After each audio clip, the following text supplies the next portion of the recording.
Sa bawat paghampas ng alon, aking napagtanto ay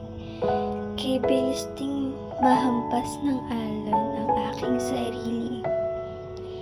Kaya may pagkakataon na gusto ko na lang sumuko